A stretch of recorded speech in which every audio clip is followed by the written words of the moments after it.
After uploading a model to your product, you need in the product identification tab add a title for your product. It is mandatory to preview.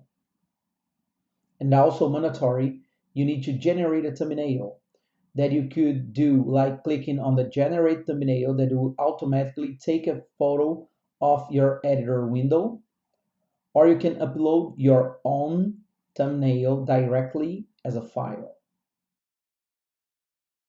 After you do that, you can click on the preview button on the top right corner of your screen to see what's going to be like when published. Inside the preview window, you can click on the copy button and open another tab on your browser and paste that content to see what will be like your content to be displayed on a web browser. When you see this page on a desktop, the AR button will present to you a QR code for you to scan with your mobile phone to get experience of augmented reality directly into your mobile phone.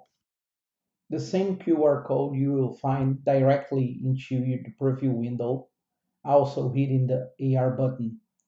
So in this way, you can scan with your mobile phone and see right away the preview experience using your browser on your mobile phone that you can also click on the AR button and so the augmented reality comes to life to preview your product.